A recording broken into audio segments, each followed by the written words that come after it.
I think we probably are in a recession, and that recession will get worse. But these things pass, and then there will be boom times again.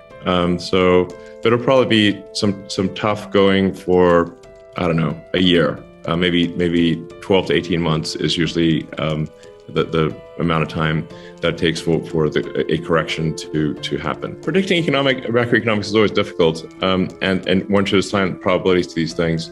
But ironically, I did last year. People asked me what I think about the economy. I said, well, I think we might enter a recession in approximately spring of 2022. Called it. Nailed it. Yeah.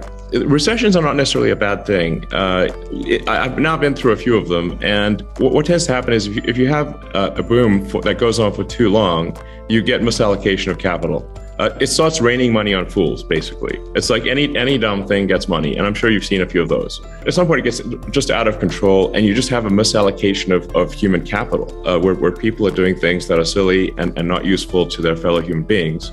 And then those companies, there needs to be sort of an economic enema, if you will, and sort of the bullshit companies go bankrupt, and the ones that are doing useful products are prosperous. But there's certainly a lesson here that if one is making useful product and has a company that makes sense, make sure you're not running things too close to the edge from a capital standpoint. They've got some capital reserves to last through irrational times, because in the past, when there's been a recession, it has gone. It's amazing. It's flipped like a light switch. Do you remember this from the PayPal, ex-PayPal days, when we raised $100 million in March of 2000, and we had, the demand was so high, we had people like VCs like just literally without even a term sheet wiring money into our account. They literally would sleuth out our bank account number and wire money in. And we're like, where'd this come from? And it's like,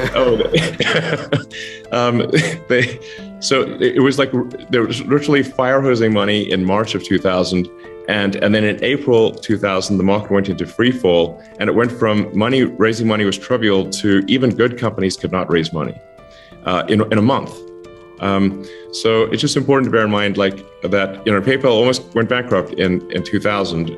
We came close, but thankfully we'd raised that $100 million in March 2000, without which we would be in game over, basically. And we kind of saw it coming. So it's like we got the X-Confinity merger done in like 3 weeks and raised $100 million because we were like, we see this coming to an end pretty soon. And then a month later, it was like a nightmare, basically. And anyway, so it's just important to make sure if you're a healthy company, you got some capital to get through things. And then what's your costs? If it is a recession, which more likely than not, it is a recession. I'm not saying it is, but it probably is. Then just watch your cash flow and get to positive cash flow as soon as you can. The obvious reason for inflation is that the government printed a zillion amount of more money than it had. So it's like the government can't just issue checks far in excess of revenue without there being inflation.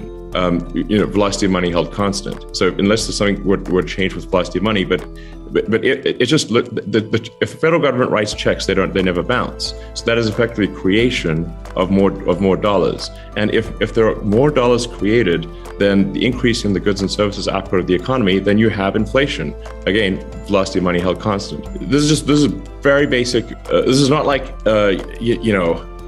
super complicated.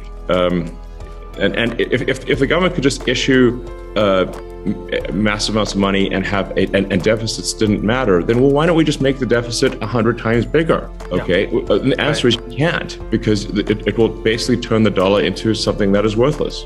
So, and various countries have tried this experiment multiple times. It's not like, oh, I wonder what happens if this is done. Yeah. Have you seen Venezuela? Like the poor people of Venezuela have been just run roughshod by their government.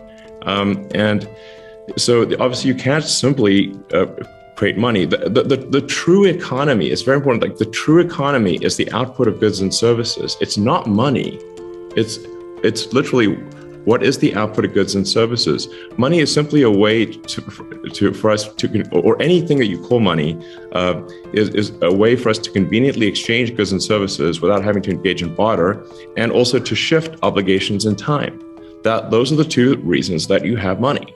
this thing called money. It's really it's a database. Money is an information system for labor allocation and for exchange of goods and services and for translating in time. And the quality of that information is a function of, it's like you can apply information theory to money. It helps explain why one money system is, or why one action is better than another. And so just like an internet connection, you'd want something that's high bandwidth, low latency and jitter, and is not dropping packets, does not have a lot of errors in the system. And the same is true of money.